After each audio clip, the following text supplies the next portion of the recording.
Hello students, welcome to my channel. I am Rashmi, your maths teacher. I hope you all are good. तो 4.1 exercise हम पूरी कर चुके हैं. आपको बहुत अच्छे से समझ में आ गया कि कोई भी मैट्रिक्स दी हुई है उसका डिटर्मिनेंट कैसे फाइंड करते हैं, चाहे वो ऑर्डर 1, 2, 3 की मैट्रिक्स हो. इतना ही हमारे सिलेबस में. अब यहाँ पे डिटर्मिनेंट तो आपको फाइंड करने आ गया, तो उसके लिए सबसे सिंपल तरीका था कि आपको जो भी मैट्रिक्स दी हुई है उसमें आप जीरो ढूंढो. जिस भी रो या कॉलम में ज्यादा जीरो उसके अलॉन्ग आप उसको एक्सपांड कर दो, आपका डिटर्मिनेंट वहां पे इजीली फाइंड हो जाएगा. ठीक है. अब यहाँ पे 4.2 एक्सरसाइज में हम करेंगे कुछ प्रॉपर्टीज. टोटल 6 प्रॉपर्टीज हम पढ़ेंगे डिटर्मिनेंट की. तो उन प्रॉपर्टीज को यूज करके हम बहुत इजी क्वेश्चंस को सॉल्व कर सकते हैं. यहाँ पे हमारे प्रूव दैट, शो दैट वाले क्वेश्चंस आएंगे.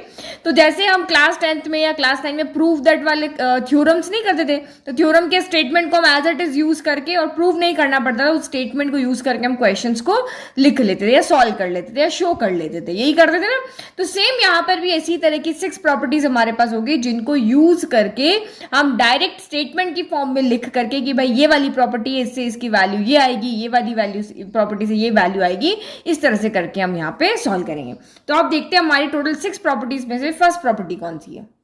तो हमारी फर्स्ट प्रॉपर्टी यहां पे क्या कहती है कि अगर आप यहां पे the value of the determinant remains unchange if its rows and columns are interchange. तो ये आपको कह रहा है कि अगर आपको यहाँ पे कोई भी आपको मैट्रिक्स दी हो जिसका आपको डिटरमिनेंट फाइंड करना है, तो उसमें अगर आप रोज को कॉलम के साथ में इंटरचेंज कर दो, कुछ सारी रोज, जैसे हम ट्रांसपोज नहीं करते थे वैसे, कि सारी रोज को अगर आप कॉलम में चेंज यहाँ पे कर दो, तब आपकी वैल्यू ऑफ डिटरमिनेंट में कोई चेंज यहाँ पे नहीं होगा. नहीं समझ में आया? एक एग्जाम्पल लेते हैं. देखो ये मेरी यहाँ पे ये एक डिटरमिनेंट ही लेते हैं, कोई एक मैट्रिक्स जिसका हमें डिटरमिनेंट फाइंड करना है. तो 1 2 3 2 0 1 1 5 6 हम ऐसे ले लेते हैं. ठीक है. तो ये मेरी एक मैट्रिक्स है, तो मुझे इसका डिटरमिनेंट फाइंड करना है. अगर मैं इसको चेंज कर देती हूँ, ठीक है, तो ये मैं इसको जब चेंज करी तो मैं इसको ए ट्रांसपोज कर देती हूँ ना, ऊपर डैश लगा दिया, A1 कह देते हैं. तो यहाँ पे क्या होगा, ये हमारे सारे कॉलम है, कॉलम 1 कॉलम 2 कॉलम 3, ये हमारे क्या है, रो 1 है, ये रो 2 है, ये रो 3 है. तो इंटरचेंज करना मतलब कॉलम को रो में चेंज कर देना, कॉलम 1 को कॉलम रो 1 में चेंज कर देना, कॉलम 2 को रो 2 में और कॉलम 3 को रो 3 में. तो आपको ट्रांसपोज करना तो आता है ना. तो 1 2 1 क्या हो जाएगा, इस तरह से हो जाएगा, 1 2 1 हो जाएगा. 2 0 5 क्या हो जाएगा, ये आपका रो 2 बन जाएगी, और ये कॉलम 3 आपकी यहाँ पे क्या बन जाएगी, तो ये आपकी रो 3 बन जाएगी. तो ये आपको कह रहा है कि इस तरह से अगर आप जब इंटरचेंज कर देते हो और फिर आप डिटरमिनेंट फाइंड करते हो, तो दोनों की वैल्यू में कोई भी चेंज यहां पर नहीं होगा. लेकिन आप जब इस तरह से इंटरचेंज करोगे तो देखोगे कैसे, आपको दिखाना तो पड़ेगा ना. तो आप यहाँ पे कहोगे कि हमने सी आई को जो है इंटरचेंज का, ये होता है सी आई को हमने आर आई में चेंज कर दिया. इस तरह से आपको वहां पे दिखाना पड़ेगा. चलो कैलकुलेट करके देख लेते हैं क्या ये हमारा आंसर राइट है. तो किसके अलॉन्ग हम यहाँ पे करें, हमें क्योंकि डिटरमिनेंट फाइंड करना आना चाहिए ना. देखो मैट्रिक्स की प्रॉपर्टीज और आपकी यहाँ पे डिटरमिनेंट की चीजें अलग अलग रखना. मैट्रिक्स को सॉल्व करने का बिल्कुल अलग तरीका, डिटरमिनेंट को सॉल्व करने का अलग तरीका. 3 ऑर्डर की मैट्रिक्स है तो वही आपको एक्सपांड करना पड़ेगा. अब चाहे आप देखो यहाँ 0 है, चाहे कॉलम 2 के अलॉन्ग ले लो, चाहे आप रो 2 के अलॉन्ग ले लो. तो मैं रो 2 के अलॉन्ग ले लेती हूँ. ठीक है. तो रो 2 में आपको पता ही है कि ये 4 नेगेटिव होते, तो ये नेगेटिव आएगा, ये नेगेटिव आएगा. तो आप यहाँ पे फाइंड करो, तो ये आपका कितना हो गया, 2 हो गया. 2 के साथ में नेगेटिव का साइन आएगा. तो हम सीधा का सीधा सॉल्व कर रहे हैं. तो ये हमारा 2 हमने ये लिया, तो ये छूट जाएगा, ये छूट जाएगा. तो 6 2 12 माइनस 15 हो गया. तो ये आपका हो गया 12 माइनस 15 हो गया. फिर आपका 0 आ गया, तो 0 के साथ प्लस आएगा, तो 0 के साथ तो कुछ लिखने की जरूरत नहीं, अपने आप 0 हो जाएगा ये. फिर ये 1 है, तो ये माइनस का 1 आपका यहाँ पे आएगा. तो ये 1 है, इसके अलॉन्ग ये है और ये है, ये छूट जाएंगे, है ना. तो ये 5 1 जा 5 माइनस 2 1 जा 2, तो 5 माइनस का आपका 2 हो गया. तो सॉल्व करो, ये माइनस का 2 हो गया, 12 में से 15 गया तो माइनस का 3 बच गया, तो वैसे ही 0 हो गया. ये माइनस का 1 है, 5 में से 2 गया तो 0 हो गया. तो माइनस माइनस प्लस हो गया, 3 2 जा 6 हो गया, ये माइनस का 3 हो गया. आंसर कितना आ रहा है आपका, यहाँ पे 3 आ रहा है. तो सेम देखो यहाँ पे भी आंसर सेम आएगा. तो यहाँ पे भी हम इसको क्या करते हैं, चाहे तो रो 2 ले लो, चाहे कॉलम 2 ले लो. तो मैं भी इसको भी रो 2 के अलॉन्ग इसको एक्सपांड कर देती हूँ. ठीक है. तो मैंने यहाँ पे लिख लिया, ये पहले माइनस का 2 आ गया, ये छोड़ दिया, 6 2 जा 12 माइनस 1 हो गया. फिर 0 के साथ लिखने की जरूरत नहीं है. फिर माइनस का 5 ये छोड़ दिया, 1 1 जा 1 और 6 3 जा 6 हो गया। 12 माइनस 1 11 हो गया, 11 इंटू -2 माइनस का 22 हो गया, तो 0 हो गया। फिर 1 माइनस 6 माइनस का 5 हो गया, माइनस का 5 इंटू माइनस का 5 तो प्लस का 25 हो गया। तो 25 में से 20 गया तो 3 बच गया। तो देखो है ना आंसर हमारा सेम आ रहा है कि अगर हमने यहाँ पे रो को कॉलम में और कॉलम को रो में इंटरचेंज कर दिया, यानी हमने मैट्रिक्स, यहाँ पे मैट्रिक्स का हम ट्रांसपोज कहते हैं, बट यहाँ पे डिटर्मिनेंट जो हमें लिखा हुआ उस फॉर्म में, तो रोज को कॉलम में अगर हमने इंटरचेंज कर दिया तो हमारी यहाँ पे मैट्रिक्स पे कोई फर्क नहीं पड़ता है, आंसर पे कोई फर्क नहीं पड़ता है। तो जब आपको जरूरत है तब हम इस तरह से उनको यहाँ पे इंटरचेंज कर सकते हैं, ठीक है। सॉल्यूशन पे हमारे कोई फर्क नहीं पड़ेगा। Now property 2। तो सेकंड प्रॉपर्टी भी हमारी बहुत सिंपल है, ये आपको यहाँ पे कह रही है, क्योंकि इस प्रॉपर्टी में क्या है कि सारे के सारे कॉलम रो में या सारे के सारे रो कॉलम में इंटरचेंज होते हैं। अब ये वाली प्रॉपर्टी हमारी यहाँ पे ये कह रही है कि अगर आप किसी भी यहाँ पे मैट्रिक्स के अंदर या एनी टू रोज, ये डिटरमिनेंट के फॉर्म में लिखा हुआ है, तो यहाँ पे लिखा है अगर किसी भी डिटरमिनेंट के अंदर अगर आप टू रोज को या फिर टू कॉलम्स को आपस में इंटरचेंज करते हो तो उनके साइन भी यहाँ पे चेंज जाएंगे। इफ एनी टू रोज और column of determinants are interchange the sign of determinant also change. Determinant को मैंने डेल्टा से डिनोट किया है। तो मैट्रिक्स में ऐसा नहीं होता था। मैट्रिक्स में आप अगर इस वाली रो को उठा के इसकी जगह रख दो, इस वाली रो को उठा के इसकी जगह रख दो, तो साइन वहां पे बिल्कुल चेंज नहीं होता था, कुछ भी नहीं होता, दोनों मैट्रिक्स आपके सेम रहती थी। लेकिन डिटरमिनेंट के अंदर अगर आप यहाँ पे किसी एक रो को दूसरी रो के साथ में या किसी एक कॉलम को दूसरी कॉलम के साथ इंटरचेंज करते हो तो यहां पर साइन आपका चेंज हो जाएगा। जैसे ये डेल्टा है, मान लो कि मैं यहाँ पे चेंज कर रही हूँ, ये मेरी रो 1 है, ये मेरी रो 2 है, ये मेरी रो 3 है, ठीक है। तो मैं लाइक कि यहाँ पे रो 1 को यहाँ पे इंटरचेंज कर रही हूँ रो 3 से, रो 1 को किससे चेंज करो, रो 3 से। तो साइन चेंज होने का मतलब ये कि आप कैलकुलेशन जब करोगे इस तरह से आंसर तो आपका सेम आएगा, लेकिन आप पे एक पॉजिटिव आएगा और एक आंसर आपका यहाँ पर नेगेटिव आएगा। कैलकुलेशन जब आप करने पर डिटरमिनेंट का जो भी वैल्यू आ रही है वो आपकी यूनिक आएगी, लेकिन साइन उनके चेंज हो जाएंगे। पहले पॉजिटिव था तो नेगेटिव हो जाएगा, इस तरह से यहां पे हो गया। तो यहां पे देखो मैं इंटरचेंज करती हूँ, तो मैं इसको del 1 से लिख लेती हूँ। तो मैंने R1 को R3 से किया, तो बाहर आपको यहाँ पे क्या कर देना, एक माइनस का साइन लगा देना है, क्योंकि हमने एक को चेंज किया। अगर आप वापस चेंज करोगे तो एक और माइनस आएगा, रो माइनस माइनस मिलके क्या हो जाएगा, प्लस हो जाएगा।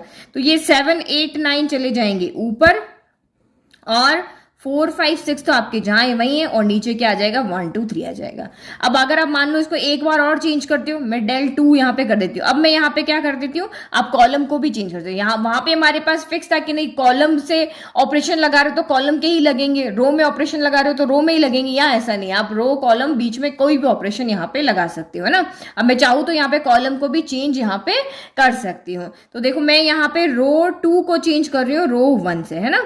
तो ये एक माइनस तो मेरे पास पहले से, और अभी मैंने चेंज किया तो एक माइनस मेरा और आ जाएगा। तो ये मिलके दोनों मिलके मेरे क्या हो जाएंगे, प्लस हो जाएंगे। तो हम यहाँ पे क्या चेंज कर रहे हैं, रो 2 को इंटरचेंज कर रहे हैं रो 1 के साथ। ये लिखना बहुत जरूरी है। तो ये आपका 4 हो गया, ये 5 हो गया, ये 6 हो गया, और ये 7 8 और ये 9 हो गया, और ये 1 2 3 जहां है वहां का वही है ना। तो ये तो बहुत सिंपल है। अब आप चाहे तो वैल्यू निकाल के देख लेना इन सब की यहाँ पे, कि या सिर्फ साइन का चेंज आएगा, बाकी आपका कोई वैल्यू में चेंज नहीं आएगा। तो पहली प्रॉपर्टी जो आप ट्रांसपोज की फॉर्म में याद रखो कि अगर आप यहाँ पर डिटरमिनेंट के कॉलम को रो में, रो को कॉलम में चेंज कर दोगे सारे को, तो भी यहाँ पे वैल्यू पे कोई फर्क नहीं पड़ेगा। और अगर किन्हीं 2 रो या 2 कॉलम का आप इंटरचेंज करते हो तो उसमें साइन का फर्क पड़ेगा। Now property 3।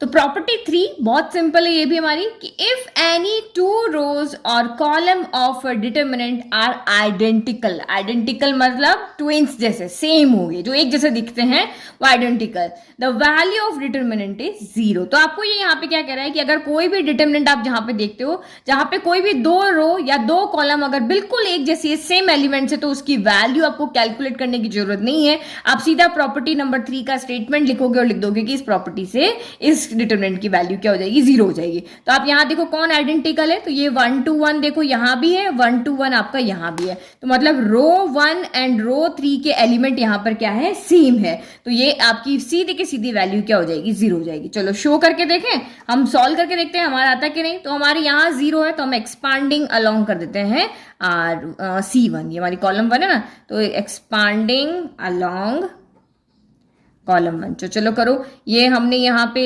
Del equal to पहले 1 पॉजिटिव का होता तो 1 हो गया। अब ये और इसके अलोंग ये दोनों छूट जाएंगे, 2 1 जार 2 माइनस 2 1 जार 2, तो ये तो देखो वैसे ही 0 हो गया।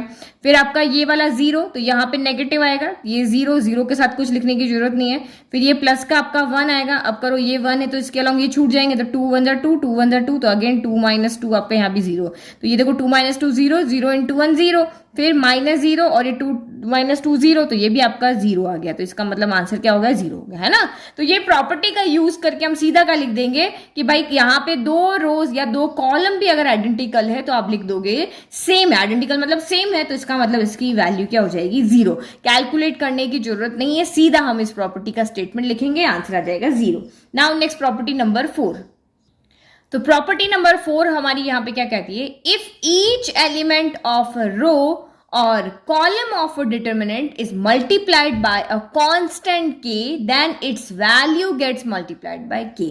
तो ये आपको यहां पे क्या कह रहा है, देखो इस प्रॉपर्टी का मतलब यहां पे है, जैसे कोई भी हमारे पास एक डिटर्मिनेंट है, ठीक है, ये हमने डिटर्मिनेंट ले लिया, तो ये प्रॉपर्टी आपकी यहां पे कह रही है कि इस डिटर्मिनेंट की चाहे कोई भी कॉलम ले लो, कोई भी रो ले लो, अगर आप उसको किसी के से, किसी कांस्टेंट, के का मतलब क्या हो गया, कोई भी नंबर हो गया, अगर आप उसको मल्टीप्लाई करते हो, मैं मान लो कि यहाँ पे रो 1 को मल्टीप्लाई कर देती हूँ, तो के A1 ले लेते हैं, के आपका B1 हो गया, के आपका C1 हो गया, ठीक है। सबको नहीं करना है, ओनली एक रो या एक कॉलम को ही यहां पर क्या करना है, मल्टीप्लाई करना। तो हमने किसी एक रो को यहां पे मल्टीप्लाई कर लिया, चाहे हम इसको करते, चाहे इसमें से 6 में से किसी को भी कर लेते, 3 रो 3 कॉलम है ना, तो किसी को भी कर लेते, तो ये आपका यहां पर इक्वल आएगा। चाहे आप इसको यहां पे क्या कर दो, इसका डिटर्मिनेंट निकाल के उस के का बाहर मल्टीप्लाई करो, जैसे डिटर्मिनेंट निकालोगे तो इस तरह से वैल्यू आएगी ना, तो के का इस तरह से मल्टीप्लाई करोगे तब भी आपका आंसर सेम आएगा, या उस के को अगर आप अंदर किसी एक रो या कॉलम से मल्टीप्लाई करके और फिर आप उस डिटर्मिनेंट को कैलकुलेट करोगे तब भी आपका आंसर सेम आएगा। तो इसके कहने का मतलब यहाँ पे क्या, ये प्रॉपर्टी हम कैसे यूज करेंगे कि इस तरह से अगर हमारे पास कोई प्रॉपर्टी होगी तो हम यहाँ इस तरह से हमें कोई क्वेश्चन दिया होगा तो उसमें से कोई नंबर यहाँ पे अगर कॉमन निकल रहा होगा कि इसके पास भी, इसके पास भी, इसके पास भी, तो हम उसको ऐसे बाहर भी ले सकते हैं, क्योंकि ये दोनों आपस में क्या है, यहाँ पे इक्वल है। हम किसी एक नंबर का किसी एक रो कॉलम से मल्टीप्लाई करा सकते हैं, या फिर हम उसको यहां से अंदर से बाहर कॉमन भी ले सकते हैं। बट मैट्रिक्स में ऐसा नहीं होता था। मैट्रिक्स में क्या होता था, अगर आपको ये अगर इस तरह से डिटर्मिनेंट ना होके अगर ये इस तरह से आपकी मैट्रिक्स होती तो के का क्या करता, के सबके पास जाता। मैंने आपको बताया था ना, के इस घर के बाहर है, तो घर के बाहर है तो के को सबके पास जाना पड़ेगा। ये आपका के A1 होगा, फिर आपका के B1 होगा, फिर के C1 होगा, फिर आपका के यहाँ पे A2 होगा, के आपका B2 होगा, के आपका C2 होगा, और ये हमारी पूरी की पूरी यहाँ पे मैट्रिक्स इस तरह से रहेगी। तो मैट्रिक्स में और इसमें डिटर्मिनेंट में आपको कंफ्यूज नहीं होना है, अपने कंसेप्ट क्लियर रखना। तो मैट्रिक्स अगर होता तो के को सबके पास जाना था, लेकिन ये यहाँ पे डिटर्मिनेंट है, मैट्रिक्स नहीं है, तो के किसी एक रो या एक कॉलम को यहाँ पे चूज कर सकता है। उसके पास, सबके पास, सारे एलिमेंट्स के पास जाने की अनुमति यहाँ पे नहीं है, उसको यहाँ पे सबके पास जाने के लिए परमिशन नहीं है, उसको चूज करना पड़ेगा यहाँ पे 6 में से क्या, R1 के पास जाओ, R2 के पास जाओ, R3 के पास जाओ, या C1 के पास जाओ, C2 के पास जाओ, C3 के पास। इन 6 में से उसको डिटर्मिनेंट की अगर आप कैलकुलेट करते हो उसको चूज करना पड़ेगा, लेकिन मैट्रिक्स में उसको सबके पास जाने की परमिशन थी। अब यहाँ पे ये चूज करके जाएगा कि किसके पास इसको जाना है। अब इसका भी एग्जाम्पल देखते हैं कि ये दोनों वैल्यू देखो बिल्कुल सेम आएगी, ठीक है। तो मैंने यहाँ पे कोई डिटर्मिनेंट ले लिया, कोई भी रैंडम वैल्यू डाल के, और k इक्वल टू 2 ले लिया, ठीक है। अब लेफ्ट इक्वल टू राइट हम यहाँ पे शो करके देखते हैं। तो लेफ्ट में रख दी वैल्यू, k की जगह पे 2 रख दिया, इस पूरे डिटर्मिनेंट की जगह डिटर्मिनेंट मैंने यहाँ पे पुट कर दिया।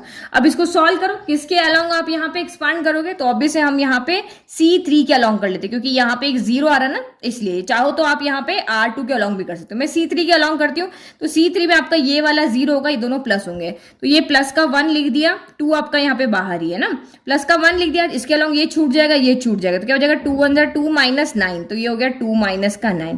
फिर ये 0 हो गया, 0 के बाद माइनस का साइन आएगा, लेकिन लिखने की कोई जरूरत नहीं, सब 0 हो जाएगा। फिर ये 1 आपका प्लस का आएगा, इसके अलॉन्ग क्या हो जाएगा, 3 1 जा 3 माइनस 2 2 जा 4, तो ये 1 हो गया, 3 1 जा 3 माइनस 2 2 जा 4 हो गया। तो वैल्यू फाइंड करो अब यहाँ पे कितनी हो जाएगी, 2। तो 9 में से आपका 2 गया तो कितना बचा, माइनस का 7 बचा, तो माइनस का 7 इंटू 1 माइनस का 7 हो गई, तो 0 हो गया। फिर 3 माइनस 4 माइनस 3 कितना हुआ, माइनस का 1 हुआ, माइनस 1 इंटू माइनस 1, तो माइनस 1 इंटू प्लस 1, ये आपका माइनस 1 हो गया। तो माइनस माइनस प्लस होता है, तो ये 2 इंटू माइनस का क्या हो गया, 8 हो गया। तो ये आंसर आपका यहाँ पे कितना आ गया, माइनस का 16 आ गया। अब यही हम सेम RHS को कैलकुलेट करते हैं, शो करके दिखा दे भाई, आगे तो आपको प्रॉपर्टी यूज करनी है, मैं तो यहाँ पे शो करके दिखा देती हूँ, यही तो आप बाद में खुद सॉल्व करोगे, कहीं पे फंस जाओगे तो कहोगे कि मैम आपका तो बताइए बात सही नहीं आ रही है। अब यहाँ पे k का अंदर मल्टीप्लाई करना, मतलब ये 2 को हम रो 1 से मल्टीप्लाई कर रहे हैं, तो 2 1 जा 2 हो गया, 2 2 जा 4 हो गया, और ये भी आपका क्या हो गया, 2 1 जा 2 हो गया, और बाकी तो सारे सेम ही रहे, 2 3 0 हो गया, 3 1 1 हो गया। अगेन हम यहाँ पे C1 के अलॉन्ग ही इसको एक्सपांड करते हैं, ठीक है, C1 के अलॉन्ग कर रहे हैं, तो ये आपका 2 आ गया, फिर आपका इसके ये वाला ये छूट जाएगा, ये 4 आ जाएंगे, तो ये क्या हो जाएगा, ये सिर्फ नेगेटिव है, 2 1 जा 2 माइनस 3 3 जा कितना हो गया आपका यहाँ पर 9 हो गया, ठीक है, 2 1 जा 2 तो लिखा ही नहीं, 2 1 जा 2 माइनस 9 हो गया, ठीक है। फिर ये माइनस का 0 तो आपका ऐसे ही रहा, फिर आपका ये क्या हो गया, प्लस का 1 हो गया, अब 1 के साथ आपका ये छूट गया, 3 2 जा आपका 6 माइनस 4 2 जा 8 हो गया, तो ये आपका यहाँ पर कितना हो गया, 2 9 में से 2 गया तो माइनस का 7, माइनस का 7 इंटू 2, तो ये आपका कितना हो गया, माइनस का 14 हो गया, और 8 माइनस 6 माइनस 2, तो प्लस माइनस माइनस, तो ये माइनस का 2 हो गया, तो इसको ऐड करो, 14 प्लस 2 कितना हो गया, 16 हो गया, साइन नेगेटिव। तो देखो हमने ये कैलकुलेट किया और ये कैलकुलेट किया, आपका यहाँ पर सेम आ रहा है ना। तो ऐसे आप यहाँ पे क्या कर सकते हो, अंदर मल्टीप्लाई भी कर सकते हो नंबर को, और अगर आप सबके साथ में इस तरह से मल्टीप्लाई कोई नंबर है उसको हम यहाँ पे कॉमन भी ले सकते हैं। अगर मुझे लग रहा है कि मैं यहाँ पे कुछ कॉमन ले लूं और मेरी ये वाली रो और ये वाली रो आइडेंटिकल हो जाती है, तो मैं कुछ कॉमन लेके उसको आइडेंटिकल करेंगे, क्योंकि प्रॉपर्टी को हमें यूज करना है, तो सारी प्रॉपर्टी एक दूसरे से मिली हुई एक दूसरे की हेल्प करेगी, तो ये कॉमन लेके क्या पता कहीं पे ऐसा कुछ बन जाए। अगर ये होता ना 2 4 2 होता, तो मुझे यहाँ से अगर मैं 2 कॉमन ले लेती तो ये दोनों मेरी आइडेंटिकल बन रही है, तो मैं ये वाली प्रॉपर्टी को यहाँ पे यूज करूंगी। तो आई थिंक प्रॉपर्टी 4 भी आपको आ गई है अच्छे से समझ में। अब 5 और 6 अच्छे से समझ है ना। तो फर्स्ट वाली इंटरचेंज वाली थी, सेकंड वाली माइनस साइन वाली थी, मतलब एक रो और एक को आप इंटरचेंज कर दोगे तो साइन नेगेटिव होता है, एक रो या एक कॉलम को, है ना। कोई भी दो रो को आपस में या कोई भी दो कॉलम को आपस में इंटरचेंज करोगे साइन चेंज होता है। प्रॉपर्टी 3 आपकी आइडेंटिकल वाली है, प्रॉपर्टी 4 आपकी यहाँ पे कांस्टेंट वाली है कि आप कांस्टेंट के को बाहर है तो उसको अंदर किसी एक रो या किसी एक कॉलम से मल्टीप्लाई कर सकते हो, या फिर आप यहाँ पे इस तरह से कॉमन भी ले सकते हो। नाउ प्रॉपर्टी नंबर 5 हमें यहाँ पे क्या कहती है कि कोई भी डिटर्मिनेंट आपको यहाँ पे दिया हुआ है, ठीक है। हमें बहुत सारे तरह के डिटर्मिनेंट दिए होते हैं, कुछ में हमारे सिंगल एलिमेंट होते हैं, किसी में डबल होंगे, किसी में आपके आइडेंटिकल होंगे, इस तरह से बहुत सी तरह के एलिमेंट्स आपको डिटरमिनेंट के अंदर क्या होते हैं, दिए होते हैं। लेकिन आपको यहाँ पे क्वेश्चन में कहा है कि अगर किसी डिटरमिनेंट की, ये प्रॉपर्टी कब लगानी है उसकी बात कर रहे हैं, तो पहचानना तो पड़ेगा ना प्रॉपर्टी लगाने के लिए कि डिटरमिनेंट कैसा होना चाहिए। तो आपको कह रहा है कि अगर किसी डिटरमिनेंट के अंदर कोई भी रो या कॉलम, ठीक है, कोई भी रो हो सकती है, कोई भी कॉलम हो सकती है, जो दो टर्म को ऐड करके बनी हो। जैसे हमारी रो 1 जो है ना, देखो रो 2 और रो 3 तो सिंपल है, B1 B2 B3 है, C1 C2 C3 है, लेकिन रो 1 जो हमारी है वो दो एलिमेंट्स को ऐड करके बनी हुई है, A1 plus lambda 1, A2 plus lambda 2, A3 plus lambda 3। तो ये प्रॉपर्टी यहां पे कहती है कि अगर आपको किसी डिटरमिनेंट में ऐसा मिलता है तो हम इसको दो अलग अलग डिटरमिनेंट में यहाँ पे लिख सकते हैं सम ऑफ टू डिटरमिनेंट की फॉर्म में। कैसे, जैसे आप यहाँ पे देखो ये आपकी डिटरमिनेंट है, तो इसमें हम यहाँ पे क्या कर सकते हैं, A1 B1 C1, A2 B2 C2, A3 B3 C3 अलग कर सकते हैं, और lambda 1 B1 C1, lambda 2 B2 C2 और लैम्बडा 3 B3 C3 यहाँ पे एक अलग डिटरमिनेंट में लिख सकते हैं। बट मैट्रिक्स में हम ऐसा नहीं कर सकते। मैट्रिक्स में हम दो मैट्रिक्स को ऐड कर सकते हैं, लेकिन डिटरमिनेंट की प्रॉपर्टी आपको कहती है कि अगर किसी भी रो या कॉलम के अंदर आपको दो टर्म को ऐड करके अगर यहाँ पे एलिमेंट दिए हुए हैं, then the determinant can be expressed as the sum of two determinant। इस कंडीशन में हम इस डिटरमिनेंट को दो अलग अलग डिटरमिनेंट की सम की फॉर्म में लिख सकते हैं। कैसे, तो आपको वहां पे पहचानना पड़ेगा। देखो अभी एग्जांपल करेंगे कि यहां पे दो टर्म का सम है, तो यहां पे हम इसको दो अलग अलग डिटरमिनेंट में बना सकते हैं। कैसे, A1 B1 C1, फिर ये पहला वाला ले लो, A2 B2 C2, फिर आपका A3 B3 C3, और बीच में यहाँ प्लस का साइन है तो हम यहाँ प्लस लगा देंगे। अगेन अब A1 तो हो गया, अब लैम्बडा 1 बचा, तो लैम्बडा 1, लैम्बडा 2, लैम्बडा 3, फिर आपका क्या बचा, B1, B2, B3, C1, C2, C3। तो इस तरीके से हम उसको दो टुकड़ों में तोड़ सकते हैं। तो ऐसा हम क्यों करेंगे, क्योंकि ऐसा करने से हम जो ऊपर जो हमारी प्रॉपर्टीज है वो लगा करके और हम क्वेश्चन को इजीली यहाँ पर सॉल्व कर सकते हैं। अब कैसे, तो देखो एक एग्जाम्पल से बताती हूँ। ठीक है, तो ये हमारा यहाँ पे क्वेश्चन है, ये आपको कह रहा है कि बिना एक्सपांड किए हुए आप शो करके बताओ कि लेफ्ट इक्वल टू आपका राइट, यानी लेफ्ट को सॉल्व करके आपका 0 आ रहा है। तो यहाँ पे मैं क्या देख रही हूँ, ये XYZ है, ये ABC है, और यहाँ पे जो कॉलम हमारी यहाँ पे 3 है उसमें दो टर्म को यहाँ पे क्या किया हुआ, ऐड किया हुआ है। तो मैं इसको इस तरह से दो डिटरमिनेंट की अगर फॉर्म में लिख लूंगी तो मेरे यहाँ पे एक और प्रॉपर्टी लग जाएगी, जिसमें दो या रो या कॉलम अगर आइडेंटिकल है तो वो सीधा का सीधा आप 0 कर सकते हो। तो यही हो जाएगा, XYZ है तो इसमें XYZ है, ये ABC है तो ABC है। तो देखो इस तरह से लिख लेंगे। तो ये हमारी प्रॉपर्टी कौन सी, आपको पूरा स्टेटमेंट लिखना है, मैं सिर्फ यहाँ पे प्रॉपर्टी का नंबर लगा, बट आपको जब भी आप कोई भी प्रॉपर्टी यूज करो आपको नंबर नहीं डालना, आपको पूरा का पूरा स्टेटमेंट वहां लिख करके बताना है। तो 6 के 6 स्टेटमेंट आप यहाँ पे याद करके रखना। तो ये XYZ हो गया, ये आपका ABC हो गया, और ये अगेन आपका XYZ हो गया। ठीक है, फिर बीच में क्या साइन है, प्लस का है तो हमने प्लस लगा दिया। अगेन XYZ हो गया, ABC हो गया, और यहाँ पे भी आपका ABC हो गया। तो आप यहाँ पे देखो, इस वाले अगर हम यहाँ पे डिटरमिनेंट की बात करते हैं तो यहाँ XYZ आइडेंटिकल है, कॉलम 1 और कॉलम 3 आइडेंटिकल है। और अगर यहाँ हम देखें तो यहाँ कॉलम 2 और कॉलम 3 आपका आइडेंटिकल है। तो आप यहाँ पे क्या लिखोगे, here C1 equal to C3, और इधर आप क्या लिखोगे, C2 इक्वल टू C3, यानी इक्वल लिखने का मतलब क्या है, बोथ आर आइडेंटिकल है। तो इस पूरा लिखना है आपको इसी तरह से कि here C1 and C3 are identical, here C2 and C3 are identical, so this value is 0, this value is 0, this is equal to 0, जो कि हमारा यहाँ पे क्या है, आर है जैसे। अच्छा, इस वाले की प्रॉपर्टी की एक यहाँ पे एक और बात है इंपॉर्टेंट, कि आप ये नहीं कि सारे के सारे, अगर यहाँ पे भी इस तरह से होता कि यहाँ पे B1 plus delta 1, B2 plus delta 2, B3 plus delta 3 होता तो आप उसको भी यहाँ पे इस तरह से लिख लेते, ऐसा नहीं होगा। एक बार में आप एक रो या एक कॉलम को ही ऐसे चेंज कर सकते हो, है ना। जैसे आपका यहाँ पे इस तरह से क्वेश्चन आया, जैसे हमारा ये क्वेश्चन नंबर 5 है, जिसमें सभी के अंदर एलिमेंट क्या है, टर्म्स, दो टर्म को ऐड करके आपके यहाँ पे एलिमेंट्स बने हुए हैं। तो ये नहीं कि आप यहाँ पे सबको इस तरह से आप यहाँ पे लिख लोगे कि इस दो की टर्म में इस तरह से स्प्लिट कर लोगे, दो डिटरमिनेंट के सम की फॉर्म में लिख लोगे, ऐसा नहीं होगा। एक बार में सिर्फ हम एक को ही यहाँ पर लिख सकते हैं। अगर आप रो 1 को लिख रहे हो तो आपका रो 1 ही आएगा, अगर आप रो 2 को लिख रहे हो तो रो 2 ही एक बार में आएगी। सबको हम एक साथ नहीं लिख सकते कि आप यहाँ पे लिख दो BCA क्यूब RP और XYZ कर एक अलग में लिख दो और प्लस करके दो और बाकी को लिख दो, तो एक्चुअल में आपकी मैट्रिक्स बन जाएगी, है ना। देखो मैट्रिक्स तो बनेगी। आप सोच रहे हो कि मैं इसको ऐसे सॉल्व कर देती हूँ कि ये पहले वाले में BCA रख दूं, है ना, ये डिटरमिनेंट के लिए ये पहले एलिमेंट एक में रख दूं, BCA रख दूं, दूसरे वाले में QRP रख दूं, और तीसरे में YZX रख दूं, पहले रख दूं, और दूसरे में इस तरह से रख दूं, CAB रख दूं, RPQ रख दूं, और आपका यहाँ पे ZX और Y रख दूं, है ना। दूसरे मैंने अलग डिटरमिनेंट डाल दी, तो ऐसा नहीं होगा, ये गलत तरीका है ना। क्योंकि अगर आप इसको ऐड करोगे तो इस तरह से ऐड जो होता है वो मैट्रिक्स में होता है, डिटरमिनेंट में इस तरह से ऐड नहीं होता है। डिटरमिनेंट को हमने ऐड करना और सब्ट्रैक्ट करना, मल्टीप्लाई करना नहीं सीखा है, हमने डिटरमिनेंट को सिर्फ सॉल्व करना, एक्सपांड फॉर्म में सॉल्व करना सीखा है। तो ऐसा मैट्रिक्स में होता है, ऐसा डिटरमिनेंट में नहीं होता है। तो आप यहाँ पे क्या कर सकते हो, किसी एक रो या कॉलम में इस तरह से आप यहाँ पे उसको को एक्सप्रेस कर सकते हो सम ऑफ टू डिटरमिनेंट की फॉर्म में, सिर्फ एक रो या एक कॉलम के अलोंग। तो ये रही हमारी प्रॉपर्टी नंबर 5, जो मैंने आपको एग्जांपल से भी समझा दी। अब लास्ट प्रॉपर्टी हमारी बचती है।